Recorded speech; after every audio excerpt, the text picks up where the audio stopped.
sí, 6.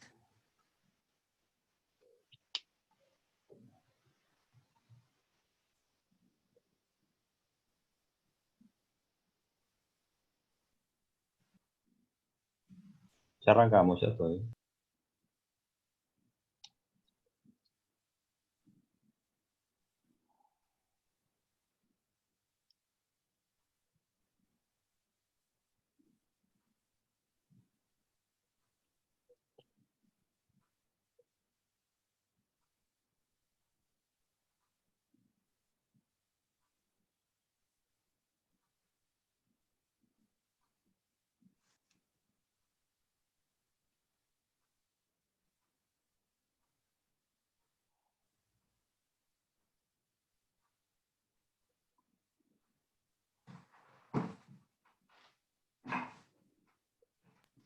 Bueno, a mí me decían que están reenviando, también había gente que estaba pidiendo si están reenviando todo el link para todos, pero bueno, si quieren, podemos ir empezando, la gente supongo que se vaya empezando a incorporar, ¿no? Sí. Ok, arrancamos. Bueno, somos Como poquito ahora, quieras, pero si querés. además, Esperamos un poquito nomás. ¿quieren aguantar 5 minutos? Sí, no hay problema. Mientras la gente se puede ir Bueno, sumando. sí, aguantemos 5 minutos, ahí estamos. ¿Hasta cuándo tenemos tiempo? ¿Hasta qué hora? No, no hay problema, pero Si nos no es que pasamos se... las 19 No, horas, ¿no hay problema? no se va a cortar, aguantemos 5, vale, Está no hay bien, problema. perfecto.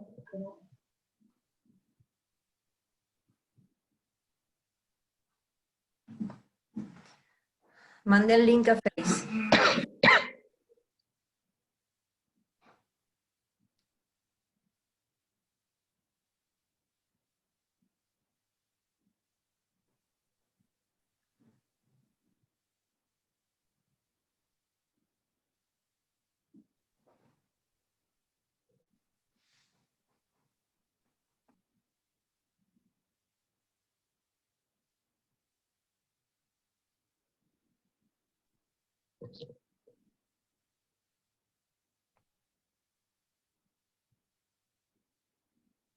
Ay, ahora no te escucho. Porque yo silencié. Ah, está bien. Porque Está yo bien, está silencié. bien. Siguen estando los mismos 6, ¿eh? Ujú. No entran. No. No sé Yo qué mandé pasa. el link a Face. Ajá, está bien.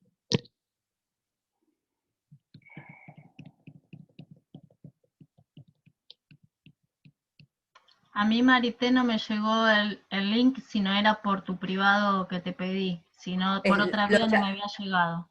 Lo charlamos recién. Están avisados.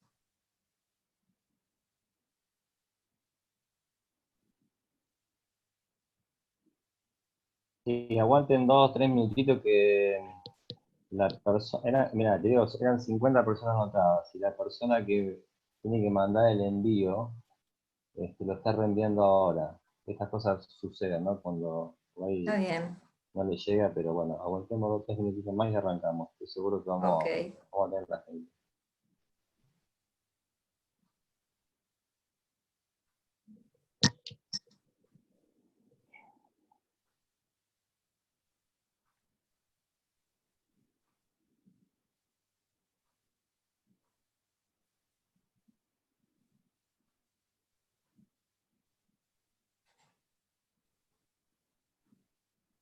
Wow, Belma Durán, me muero.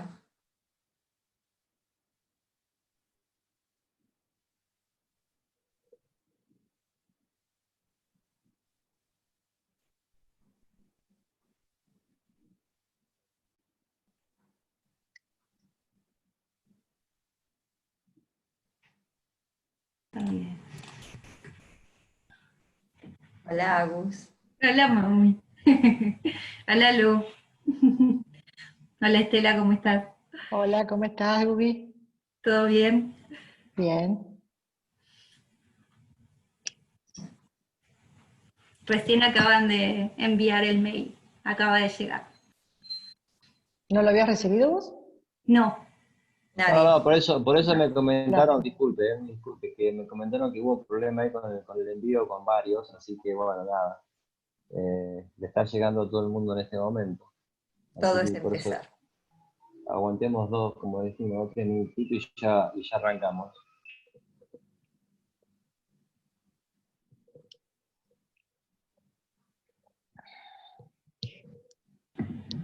Qué momento tenerte ahí, Agus, por favor. ¿Por qué? Un placer. Bueno. Ahí están llegando, ahí estamos llegando. 8, Sí. sí. Yo voy a Sí. cerrar mi video y mi micrófono, así tienen mejor conexión. Ok. Sí, ahora lo aclaramos cuando estén más o menos todos conectados, vamos a cerrar los micrófonos y todos, con excepción, por supuesto, de la Gugi está canchera. cargada. Sí.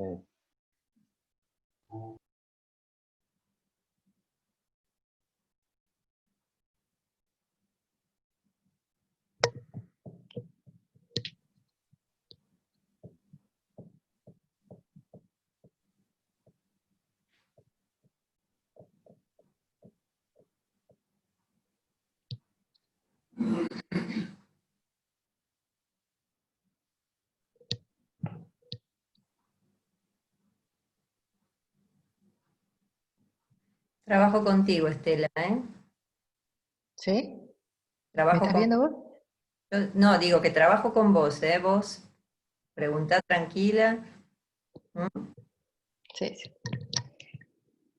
Voy a hacer un poquito una introducción, Ujú. como hablamos, y después, no sé qué va a salir.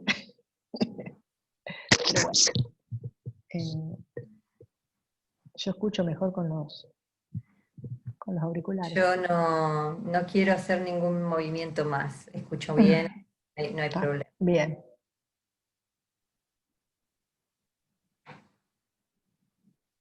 ¿Vos me ves en grande o me ves en chico? ¿Te veo en grande? Ah, mira. Estás a pantalla completa. Mm, Hola, Ángeles. ¿siguen entrando? Sí, 9.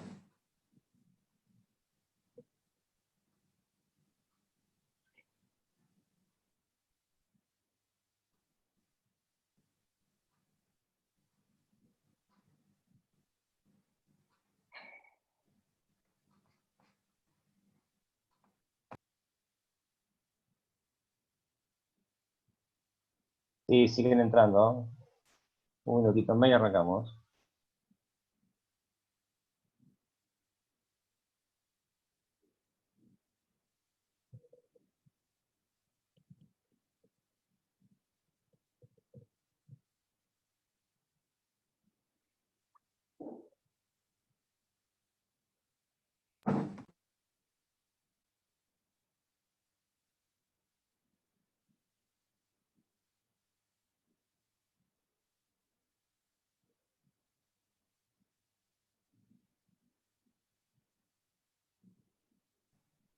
Hola, Lucía.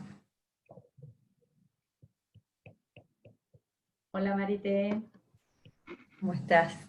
muy bien, muy bien. ¿Y vos? Gracias. Gracias por acompañar.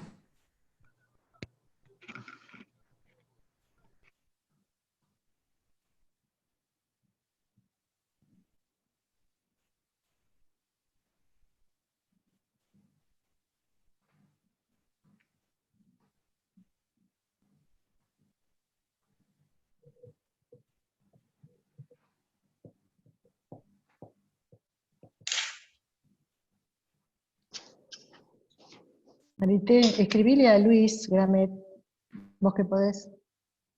No sabe cómo entrar. ¿Me escuchás?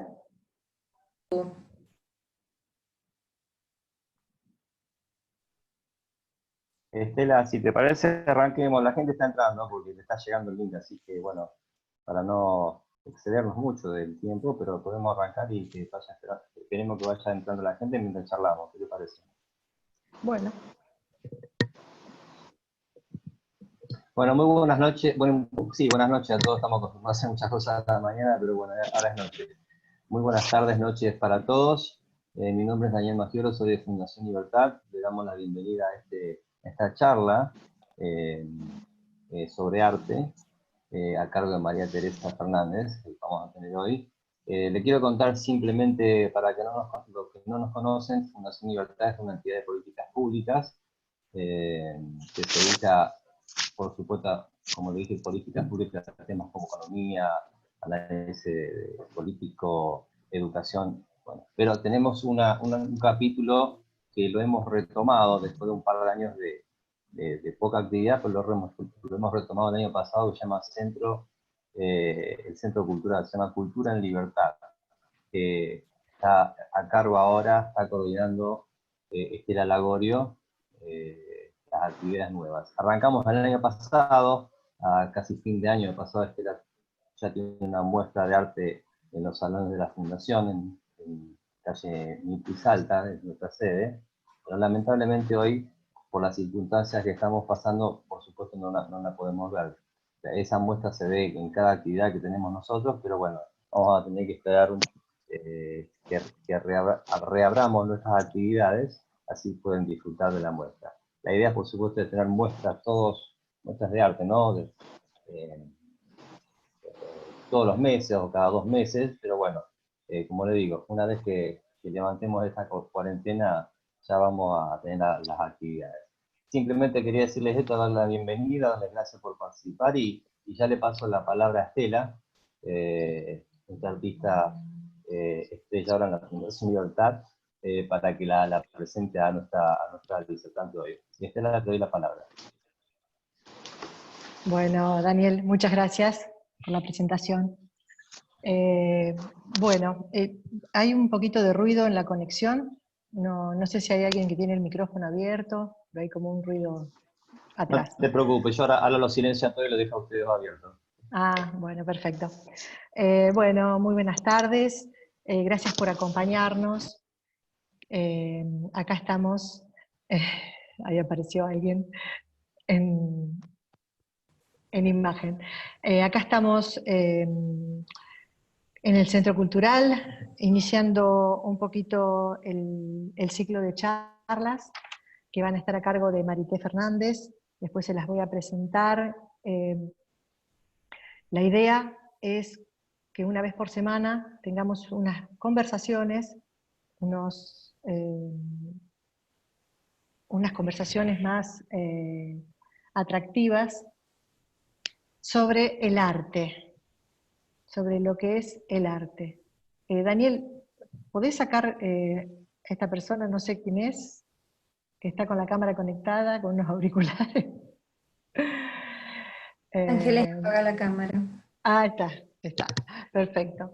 Bueno, como les comentaba Daniel, este ciclo cultural 2020 comenzó un poco complicado por el tema de la pandemia.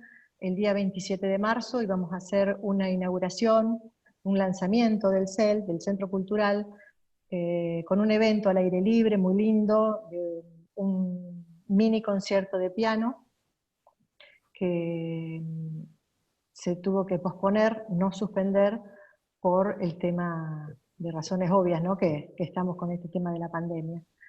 Pero bueno, eso junto con las charlas que se iban a dar, los seminarios, los conversatorios, también los pospusimos, igual que las muestras de arte, que iban a ser una muestra mensual, así que todo ese cronograma se fue pasando para más adelante cuando podamos juntarnos todos y volver a una vida en sociedad. Hoy estamos inmersos en un momento muy especial, transitando una pandemia que no solo nos repercute en el inconsciente colectivo, sino que también nos genera cambios de conducta.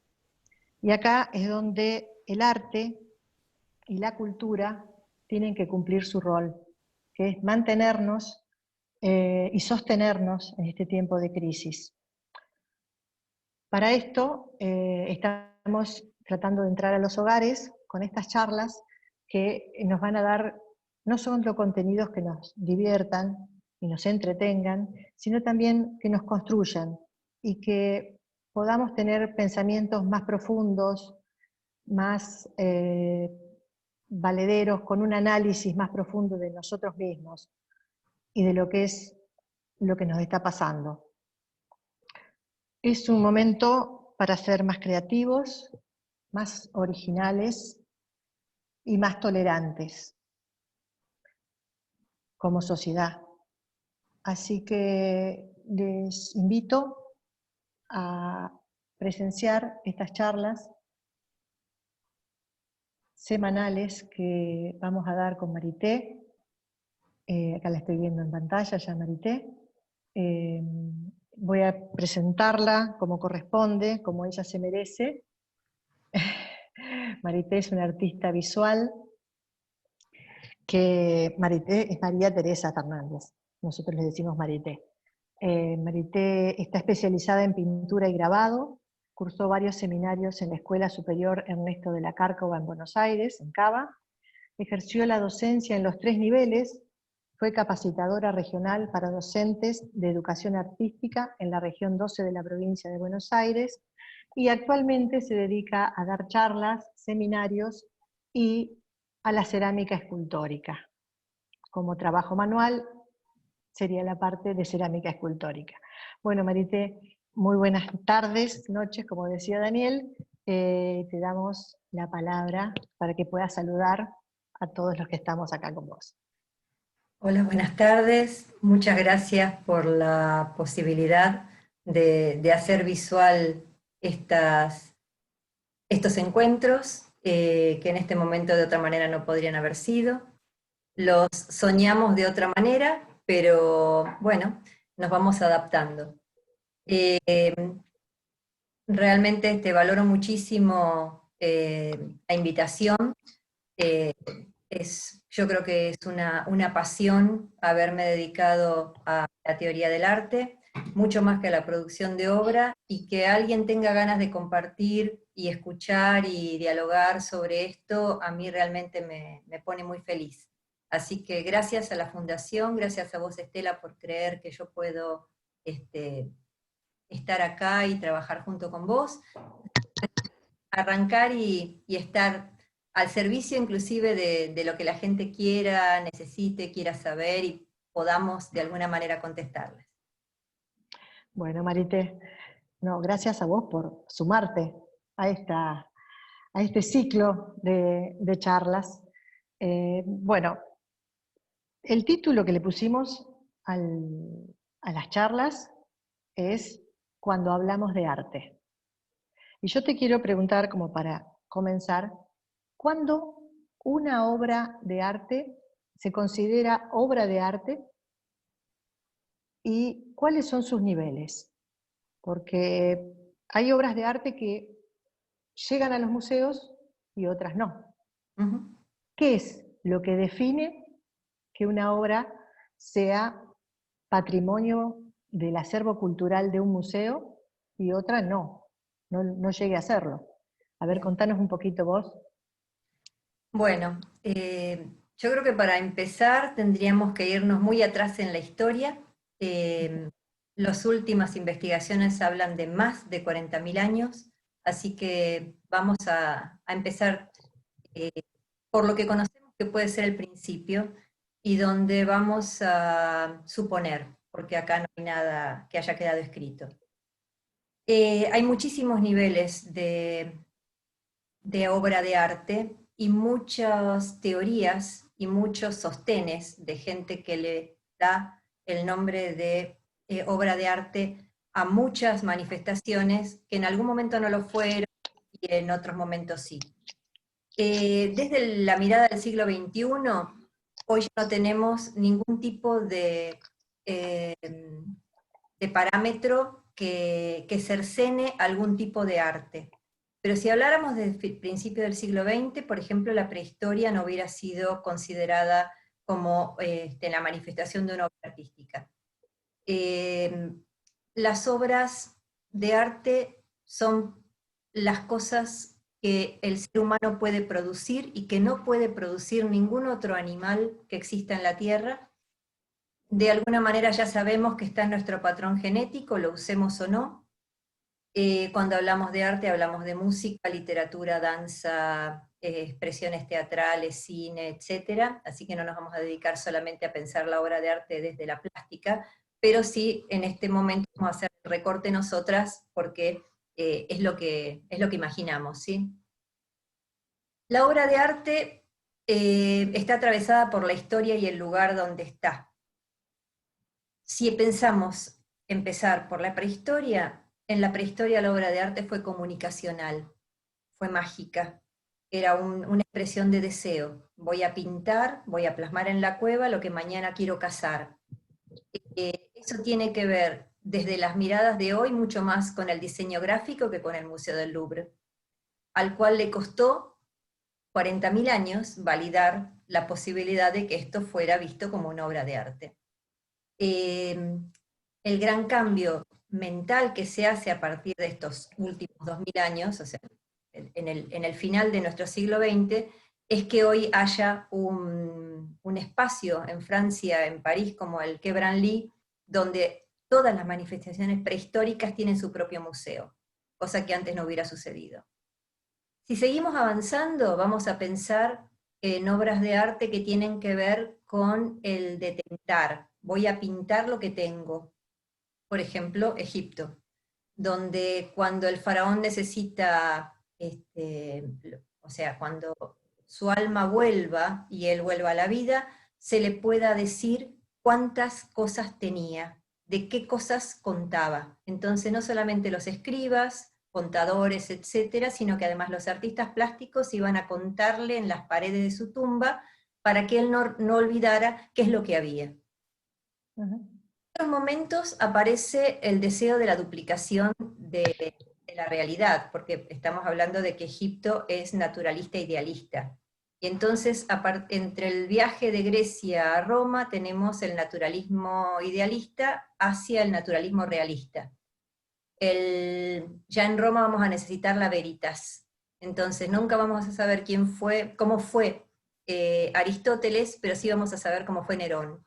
La representación de Nerón es veritas, es la verdad, la verdadera realidad, porque es una duplicación.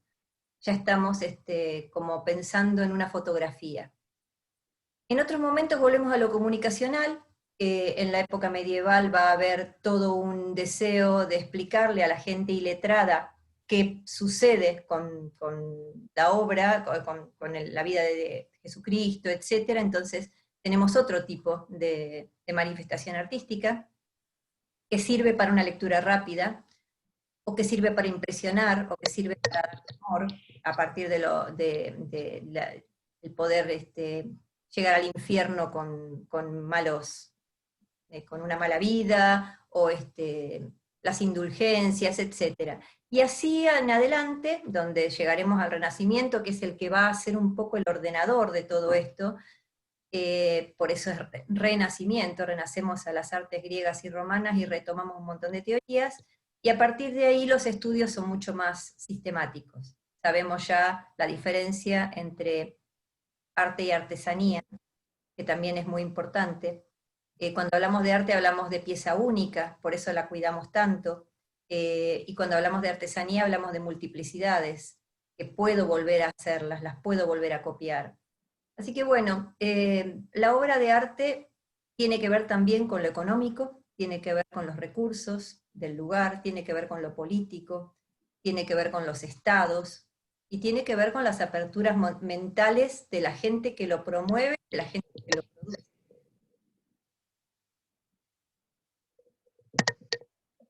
Más o menos ese sería un panorama. Se me había cortado el audio.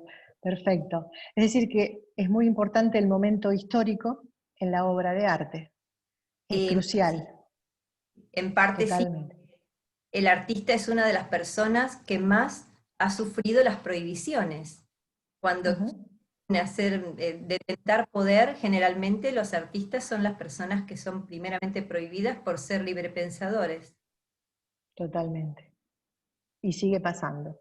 Y sigue sucediendo, sí. Y sigue Tenemos pasando. muchas culturas en las que sabemos que en este momento hay hasta una prohibición de escuchar música, por ejemplo, que a nosotros no se nos... o de no poder plasmar determinado tipo de iconografía, etc. Exacto. Marité, vos sos una persona que ha viajado mucho, que ha estado en los mejores museos del mundo, en el Louvre, en el Metropolitan, en el MoMA. Es decir, vos no solamente hablás desde los libros, sino hablás desde tus vivencias. Las posibilidades que me ha dado la vida y agradezco tanto. Qué suerte, porque así podemos disfrutarte. Sí, Ahora, sí. gracias a tus vivencias.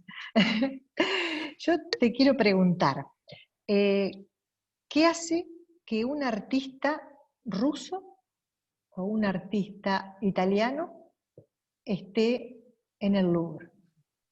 ¿Quién valida esa obra? A ver, ¿qué nos puedes decir? Tendríamos que ir hacia la historia de la museología. La museología no es una ciencia, un conocimiento que tenga muchos años. Si estamos hablando de 600 años atrás, las personas que podían tener una obra de arte, no podemos suponer que una persona común y corriente, como somos nosotros, hubiera tenido una obra de arte colgada en su casa 10.000 años atrás, 6.000 años atrás, 2.000 años atrás. Inclusive nosotros hemos heredado muy pocas obras de arte de nuestras propias familias. ¿Sí? Eso es una cosa que pertenecía al poder adquisitivo y a un nivel cultivado de gente. Yo he probado, por ejemplo, preguntarle a mi abuela, que era de la época de Picasso, si alguna vez lo había conocido, si había escuchado de Picasso, y realmente lo había hecho. No eran los canales de información a los que ella accedía, aunque sí de cine o de literatura, que era lo más común en esa época. Estamos hablando de principios, de los primeros años del siglo XX. Los museos se van a formar con lo que primero se conocen como gabinetes de curiosidades. Los gobernadores, los viajantes, las personas que representaban algunas culturas, cuando se visitaban de países o de espacios culturales a espacios culturales, en general llevaban regalos. Los regalos eran siempre para la persona del poder. Entonces, en algún lugar de un castillo, en algún lugar inclusive hasta de un petit hotel, etcétera, para llegar a los momentos de hoy, había un espacio de la casa reservado para todos este tipo de cosas que nosotros hoy llamamos manifestaciones artísticas, que a veces podían ser desde un peine de marfil hasta un pedazo de seda pintado, que tuviera enmarcado, que tuviera un pedestal, etc. Con ese gabinete de curiosidades, y a partir de revoluciones, generalmente revoluciones populares, sangrientas, etc., se logra que todo eso que era muy personal de una parte, de una clase social y política, pase a la vista de todos. Entonces aparecen los museos. Los museos, u hogar de todas las musas, es el lugar donde nosotros hoy guardamos lo que preservamos para la posteridad. Sigue siendo una manifestación política, tenerlos o no tenerlos. Inclusive los otros días se circulaba en las redes la posibilidad de vender la Gioconda para pagar algunas crisis, etcétera, que sabemos que es patrimonio universal y que no se va a poder vender nunca. Imposible. Pero en general todo este acervo se fue creando de dos o tres maneras. Primero con estos gabinetes de curiosidades, todo la Revolución Francesa posterior va a pasar todo al Museo del Louvre. Sabemos que el Museo del Louvre no es un museo en sí, son 3 casas señoriales organizadas a partir de un patio cuadrado muy importante, y ahí es donde se está dando todo, y hay muchísimo debajo de todo lo que nos muestran, y después vamos a llegar a esto. Y lo que se va a hacer después es crear fondos para poder comprar también. Entonces, cuando las personas que están preparadas para estudiar lo que había, empiezan a ver cuáles son las cosas que van faltando en la línea histórica, se trata de ir adquiriendo. Y se va adquiriendo a partir de que también el estudio del arte pasa a ser sistematizado. Entonces va a haber personas que se dediquen a investigar por qué esto es en esta época, esto otro es en esta época, entonces debe haber algo acá en el medio que falta, bueno, veamos si lo podemos comprar. Comprar, robar, etc. Adquirir de alguna forma. Saquear, porque de todo eso está armado, por ejemplo, el Museo del Louvre, Metropolitan, etc. Tenemos que ser lo más claros posibles en esto. Y si no, también tenemos otra parte que es muy importante, que son las donaciones. A partir de que el museo funcione bien, de que el museo sea creíble, lo mismo pasa en Rosario inclusive, en San Nicolás mismo, hay gente que brinda la obra porque prefiere que sea para todo el mundo y no para que quede para los herederos de la familia, y también eso amplía el acervo cultural, el acervo del museo.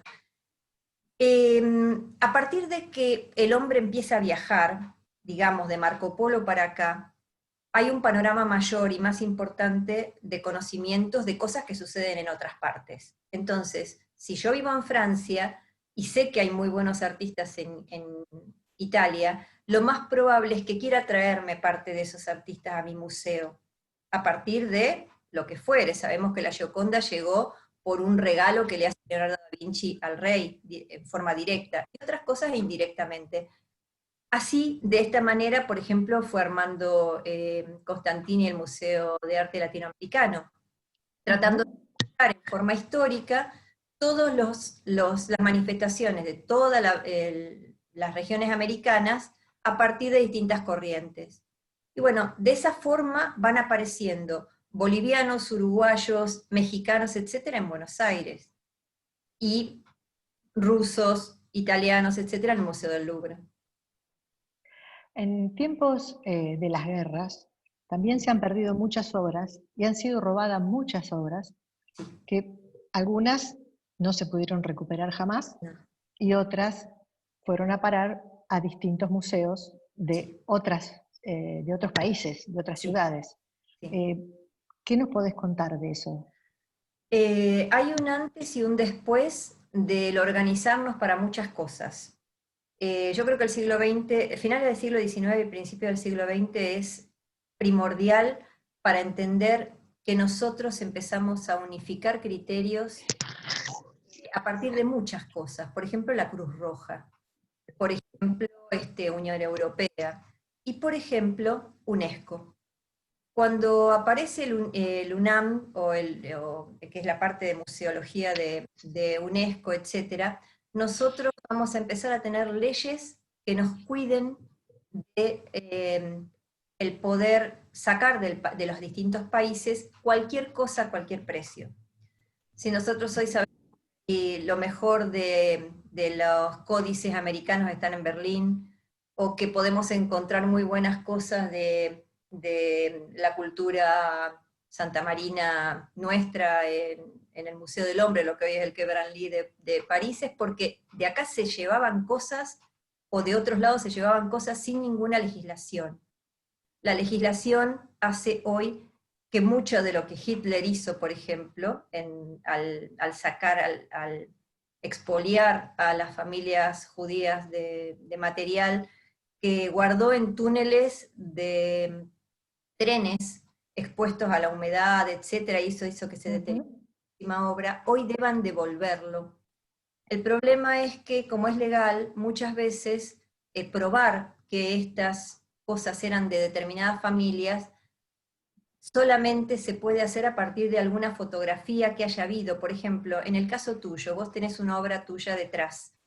Si esto fuera una foto, vos podrías haber probado que eso fue tuyo y estaba en tu casa. Entonces, así, pudiendo devolver cosas que se han llevado o mal llevado a distintos lugares del planeta de forma ilegal. Sí, como trofeo de guerra. Como trofeo de guerra, o inclusive acá mismo, o en otros lugares, como estudios arqueológicos, difusos. Algunos con todas las certificaciones y otros no. Nadie tomaba en cuenta que se fueran piedras de acá o pedazos de cerámica, que hoy sabemos que son fundamentales para la historia nuestra. Totalmente. O textiles que han ido y venido y que son valiosísimos, o arte plumario de Brasil, por ejemplo. Sí. Bueno, vamos a venir un poquito más cerca en el tiempo, algo un poquito más contemporáneo. ¿Qué pasa cuando un artista que es de una región, de un lugar, busca irse a otro lugar a crear su obra, a otro país o a otra ciudad. ¿Qué es lo que pasa con esa obra, con ese artista? Que sabemos muy bien que muchos argentinos han conquistado el mundo fuera de acá, de su país, y están todavía afuera trabajando. Contanos un poquito a ver qué opinás de eso, de la obra. Volvemos a la historia. Y vamos a irnos a centrarnos en siglo XX, XXI. Hay gente que se movilizó sola por cuestiones emocionales, por cuestiones de creencias, por cuestiones... A ver, imaginemos que en Europa lo único que llegaba en 24 horas a toda Europa era el diario Le Figaro, con el que todas los manifiestos de las vanguardias artísticas fueron presentados en ese diario, y ese diario lo llevaba en trenes desde Francia hasta Rusia al final del día, por decir algo. De esa manera había gente que se enteraba qué es lo que estaba sucediendo en otros lugares. No había otra forma de comunicación, radio quizás, pero lo que hacía falta era la imagen. La imagen se veía mucho a través de tarjetas postales, la gente que podía, y mucho el diario, gacetillas, etc. Cuando la Revolución Rusa, todo lo que es el constructivismo ruso, etcétera, que va a estar puesto al servicio de la revolución, va a ser un arte local para ese lugar, pero va a dejar a un montón de artistas que no pueden entrar dentro de eso, fuera del espacio de la plástica, o quizás con deseo de hacer otro tipo de cosas. Al saber que, como decimos siempre, Dios estaba atendiendo en París, esta gente se traslada sola. No hace falta ni siquiera que la inviten. Saben que el centro del arte está en París y ahí van a ir, por ejemplo, Vasily Kandinsky, futuristas, etc. Inclusive grandes escritores, gente que se va a encontrar en la noche parisina para contarse otras cosas. Y cada uno trae sus manifestaciones de los distintos países. ¿Qué sucedió en la Argentina? La Argentina tiene... Fue un periodo donde se congregaban varios artistas, donde se juntaban para nutrirse uno de otro, sí, entre ellos. Por eso también hay muchos discípulos y gente que en el mismo periodo pintó lo mismo o hizo arte de lo que sea, del mismo tipo que gente contemporánea de ellos, Lo ¿no? que pasa es que hay que pensar cuál era el permiso para la creatividad en esa época. Que no hace 200 años que el pintor pinta lo que quiere. El pintor ha estado muchísimos siglos trabajando al pedido de alguien, ¿sí? Y quizás por per se, pero ni siquiera podía mostrarla, porque en realidad el pintor plasmaba cosas que se le solicitaban, o que él mismo veía, etcétera, pero se jugaba la vida sabiendo que si él pintaba lo que quería, quizá no lo iba a vender. Así que necesitaba estar dentro de la corriente de lo económico también. La creatividad está muy cercenada, entonces mucho más seguro, y esto lo vienen haciendo pintores desde muchísimos siglos, copiar artistas para el conocimiento técnico y después recién buscar dentro de uno cuál es el lenguaje que uno va a elegir y qué es lo que va a decir. Nosotros tenemos, cuando hacemos obra, tenemos como dos partes importantes. Una es la parte técnica y la otra es la parte creativo-emocional, pero tenemos que tener dos bastante equilibradas. Entonces, el copiar a otros artistas afianza medios técnicos también. Sí, totalmente. Lo valioso que es trabajar con un artista que te tome como aprendiz, ¿no? Tener un tutor. Mezclarle los colores a Jeff Koons debe ser maravilloso y que no me paguen. Puedo estar trabajando con él y aprendiendo color, por ejemplo. Totalmente. Lo que pasa que en los periodos en que vos estás nombrando, cuando tenían que pintar por pedido, estaban los mecenas, que eran los que le proporcionaban una vida tranquila, sin sobresaltos, a los pintores y a los escultores de la época. Pero bueno, eso hoy en día no pasa, no hay mecenas, hay una ley de mecenazgo que se está tratando de que salga, ya hace creo que como 2 años, pero bueno, no se está logrando, por lo menos a nivel nación, a nivel provincia, perdón. Así que estamos con esa diferencia con lo de antes y lo de ahora. Por un lado, lo bueno de tener un mecenas, que estés tranquilo y poder trabajar, y tener las necesidades básicas ya cubiertas. Pero también tenías que cumplir con lo que te pedían, como vos decís. No podías pintar lo que vos quisieras. Pero bueno. A ver, si vamos a la historia de la Argentina, nosotros entramos en el siglo XX muy rápidamente en una organización hacia el afuera, que fue nuestro primer centenario. Para nuestro primer centenario nosotros teníamos los primeros artistas, que por supuesto ya venían de finales del siglo XIX, estudiando en nuestras primeras academias de arte, que gracias a Dios podían ser enviados a Europa a perfeccionarse. Cuando llega el primer centenario, empezamos a pedirle a la gente que estaba afuera que mandara cuadros, porque acá había que hacer la primera exposición de arte organizada. Estábamos en el principio de lo que iba a ser el Museo de Bellas Artes. Contábamos con la posibilidad de que el Estado le pagara a gente para que se especializara afuera, Italia, España, Francia, etc. Muchos volvieron y muchos no.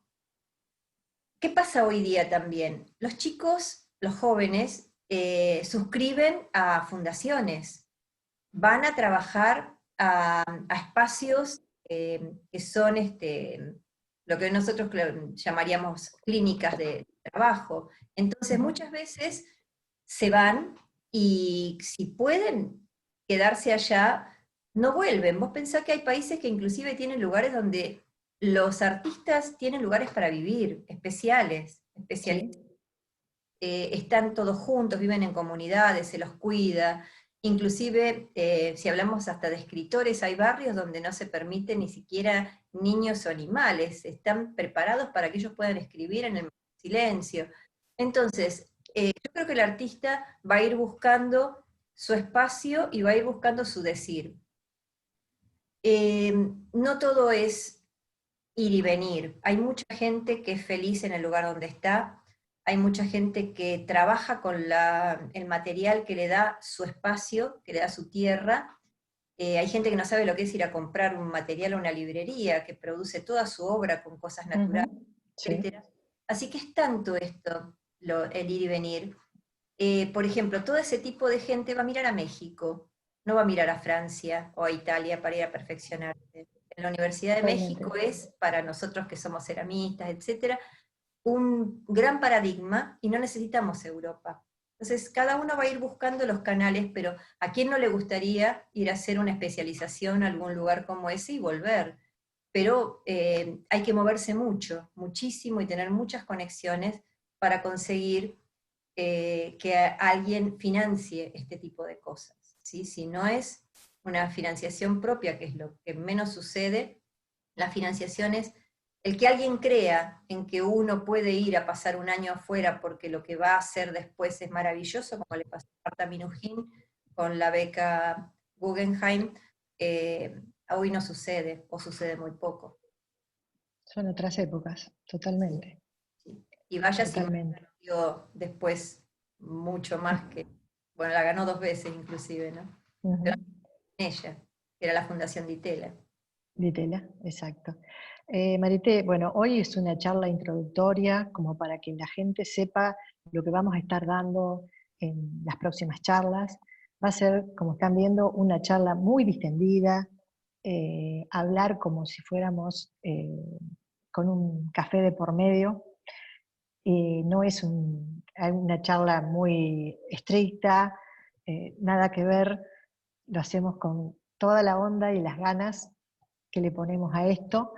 Y bueno, para ir comentándoles un poquito los temas que se van a dar las charlas que vienen, porque no sé si tenemos mucho tiempo ya, les leo algunas de las futuras charlas y les pedimos si nos pueden hacer llegar algunas sugerencias como para que ampliemos los temas o para que profundicemos más algunos.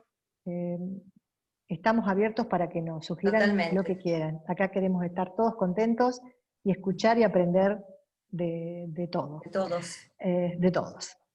Bueno, uno de los temas que va a ser, no se lo digo en orden cronológico porque todavía no están implementado ya el orden, pero el color y sus movimientos va a ser una de las charlas, el arte como experiencia va a ser otra, el arte al servicio de la comunicación, herramientas y utensilios desde lo social y lo económico. Cuando lo que se produce lo elige quien lo paga. Ese es un tema como el que estábamos hablando recién. Cuando uno pinta o trabaja por encargue, ¿no? Por algún encargo en especial. Bueno, esos son algunos. Esos, Ahí vamos a ver el backstage de todo esto. No todo es tan bonito haciendo arte. Exacto, totalmente. Bueno, esos son algunos de los temas que vamos a tener más adelante.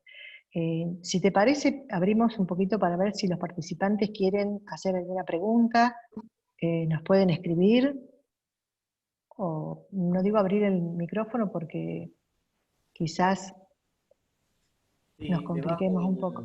Debajo de la pantalla dice chatear, bueno, les pedimos a que quieran hacer preguntas que la escriban ahí, de última, bueno, tenemos tiempo de abrir un micrófono, pero bueno.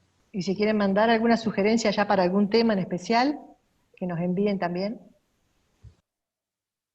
Estamos abiertos a lo que ustedes tengan ganas de escuchar y si podemos hacerlo entre todos, cuanto más rico.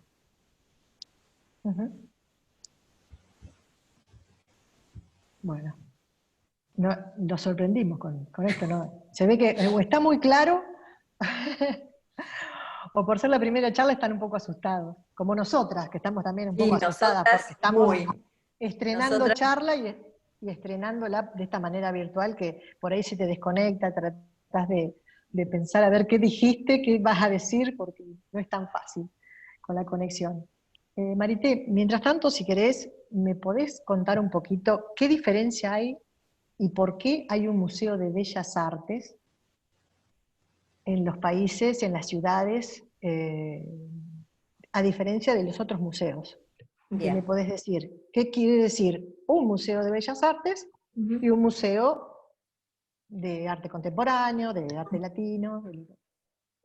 Yo creo que, como te decía hace un rato, les decía hace un rato, la profundización de estudios va haciendo que vayan naciendo las especializaciones.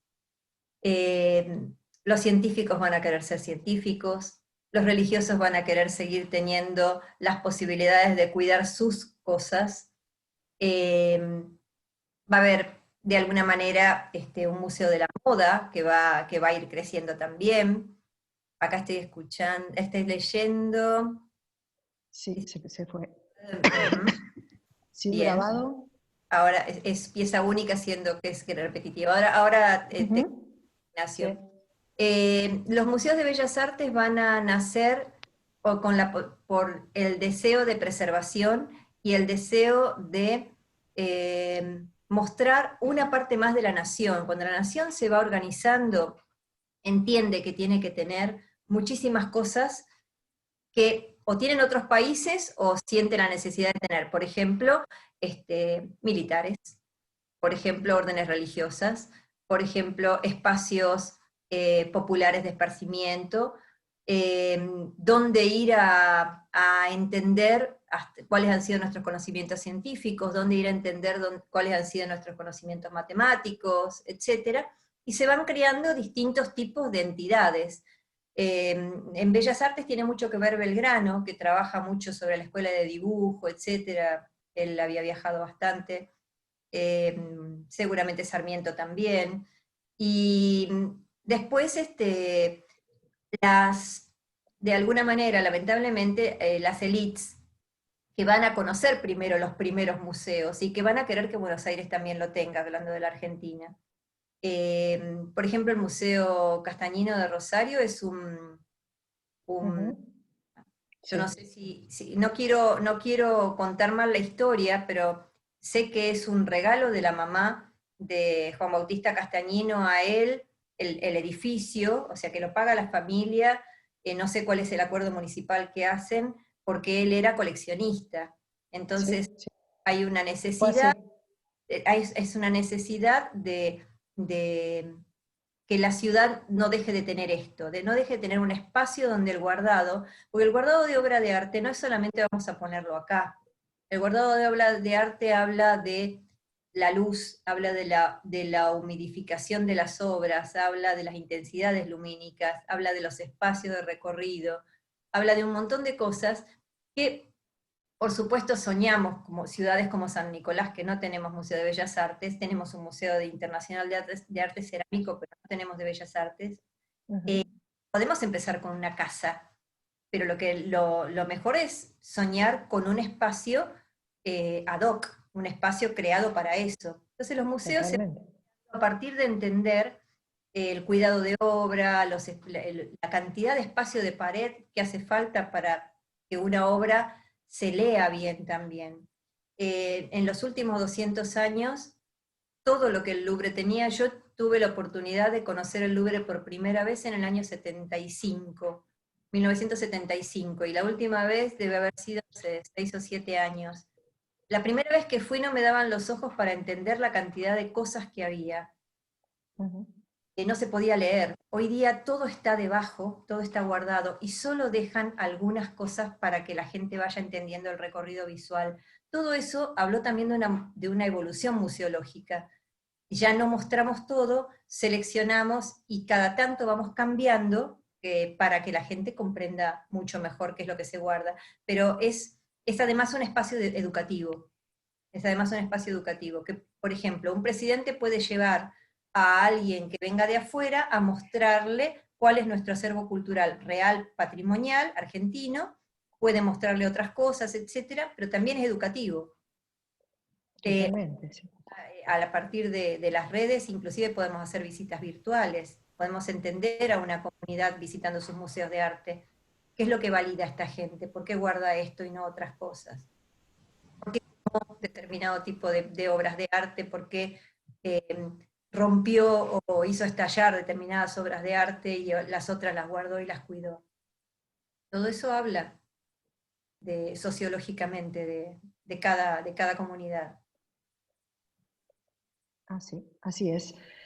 Bueno, Marité, está la pregunta de Ignacio. Estamos llegando. Cierto, sí. Está la pregunta de Ignacio. Qué bien. Yo te la leo si querés. Dice, quisiera saber si un grabado es obra de arte, siendo que no es pieza única. Después tengo una pregunta, después que al final le hago.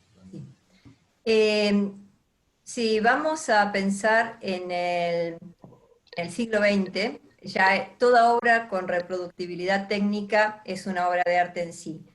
Pero el grabado tiene todo un trabajo detrás, tiene una validación a partir de la idea, a partir de la plasmación técnica, y especialmente a partir de la copia. Si el grabado es en ácido, por ejemplo, una chapa grabada al ácido, y vamos a sacar 50 copias, de estas copias, la primera, la 1/1, va a tener un valor de tirada, y la 1/50 va a tener otro valor. No podemos decir que no sean válidas, además el artista las va a firmar a todas, pero van a tener distinta categoría económica. La que esté mejor entintada, etcétera, va a tener un valor, la última, que va a tener menor cantidad de tinta, etcétera, va a tener otro. Pero todas son obras de arte, y la reproductibilidad técnica, mientras esté bien organizada legalmente, hace obra de arte. Inclusive tenemos hoy obras en la web que no son de nadie, o que son de alguien y no las podemos tocar, son intangibles. y las podríamos reproducir, se las podemos pasar a gente, se las podemos mandar, etcétera, y siguen siendo obras validadas. Es medio difícil esta parte, pero ya la vamos a ir profundizando. Yo quiero hacer una aclaración para los que no saben cómo es el tema del grabado. Cuando hay una tirada, se le llama una tirada cuando se hace esto que vos estás explicando, debajo del grabado, a la derecha, se coloca el número de tirada. Es decir, vos tenés 1/60, por ejemplo, si son 60 copias, 30. Es decir, que ahí podés saber bien cuál es el número de la copia que vos tenés. No sé si se entendió. Inclusive yo puedo comprar una copia 1/59 porque no puedo pagar la 1/2. Exacto. O la 2/60 en realidad sería. La 2/60. Claro. Pero puedo pagar una 59/60. Y seguís teniendo igual un original. Exactamente. Porque están firmadas por el artista, además. Sí, por supuesto. La tirada está hecha por el artista. No solamente el grabado está hecho, sino también la tirada. ¿Alguna otra pregunta? A ver, los participantes. Sí, tenemos otro. Usted dijo que la obra de arte es única, sí. Es única en sí mismo. Ese grabado es único en sí mismo. Nunca va a volver a ver un grabado igual de esa tirada que se parezca. El 3/40 nunca va a ser igual que el 4/40. Es obra única. Bueno, a ver si hay alguna otra preguntita. Yo tengo una. Volviendo al tema de esto de trabajar o pintar por encargo, entre comillas, creo que será, o sea, insisto, yo no sé mucho de arte, ¿no? Pero bueno, por lo que he leído, por visto en algunas películas, esas cosas, en el Renacimiento, tipo Miguel Ángel, Leonardo da Vinci, no hacían cosas por encargo. Sí. Entonces, bueno, por ahí hacían cosas por encargo y ahí metían la expresión suya, capaz que hacían algo de encargo, que yo, fulano de tal quería un coso verde con algo rosa. Lo hacían, que no era su voluntad, pero me imagino que después hacen lo suyo. ¿Tiene algo que ver con esto? Tiene que ver muchísimo. Han sido de alguna manera, de nada, Ignacio, maestros de los acuerdos, además, porque Leonardo, por ejemplo, por trabajar tanto en algunos momentos históricos con determinados reyes, etcétera, logró cosas, por decir que sí algunas cosas, logró cosas que no le habían permitido a nadie, como por ejemplo diseccionar cadáveres para poder estudiar tendones, sistemas visuales, etcétera. Por un lado hacían lo que querían, por otro lado hacían lo que podían, pero fundamentalmente debían trabajar con los mecenas por el tema del tiempo que lleva la obra. Yo no puedo pensar en ir a comprar mis alimentos, en prepararme la comida, en pagar mis impuestos, etcétera, si estoy haciendo obras tan increíblemente trabajosas como las que ellos hacían. Pero además se los elegía porque tenían un estilo propio. O sea, a la gente que elegía Leonardo, Miguel Ángel, ya lo estaban eligiendo como un artista en sí. Pero esta gente tenía que hacer, yo no digo venderle el alma al diablo, ni mucho menos, tenía que hacer concesiones para poder seguir viviendo. O sea que el mecenazgo es un toma y daca. Ellos tenían un espacio de trabajo, materiales y tiempo, a partir de ese mecenazgo, que les permitía hacer lo que hicieron, si no, no hubieran podido. Claro, me imagino que pasa en otros campos como la música también, o sea, digamos, las ciencia, un chico que hoy está trabajando a partir de una vacuna tiene parámetros para trabajar. Determinado laboratorio le va a pautar qué es lo que puede hacer y lo que no, pero sí le va a pagar para que él esté tranquilo en el laboratorio creando.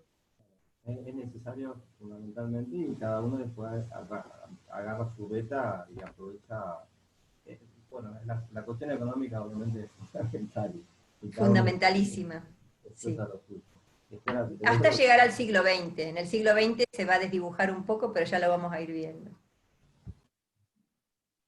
Bueno, ¿Alguna otra pregunta? Quedan unos minutitos todavía para los que quieran preguntar.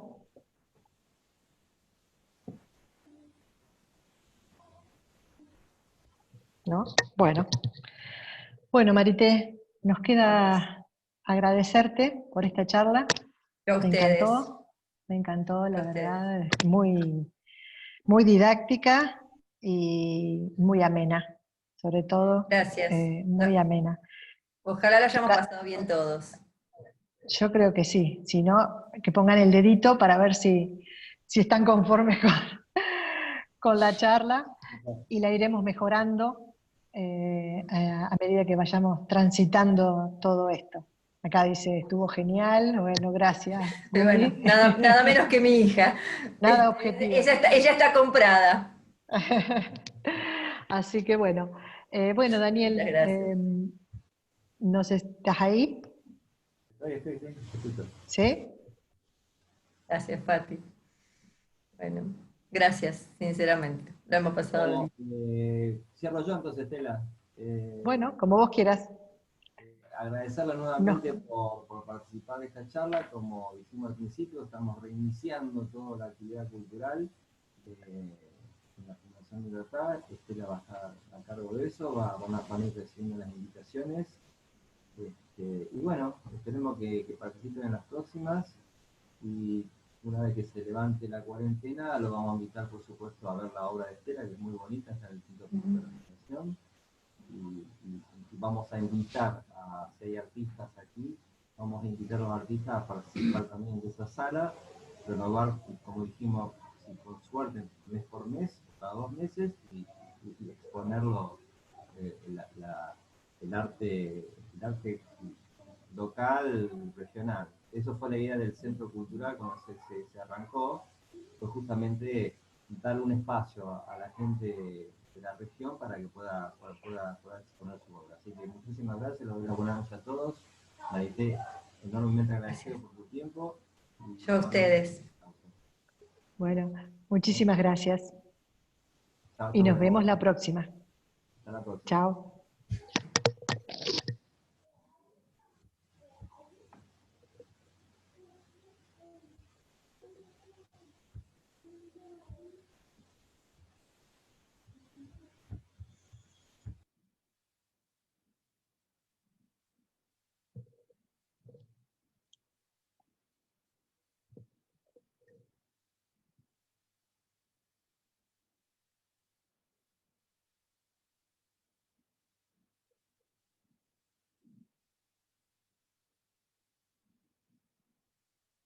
Bueno, no sé si queda gente, quedan participantes todavía.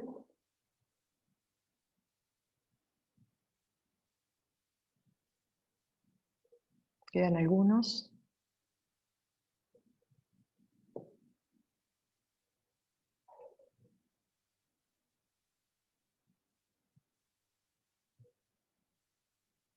Yo creo, Daniel, que vamos a dejar fijo este horario, ¿no? ¿Y este día?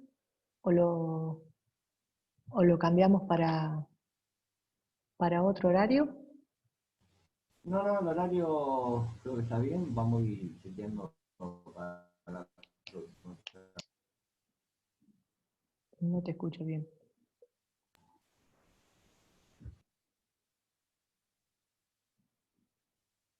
Bueno. Bueno, nos vamos a desconectar, gente, así que buenas noches para todos. Vamos. Buenas noches a todos. Muchas gracias. Hasta la próxima, los esperamos.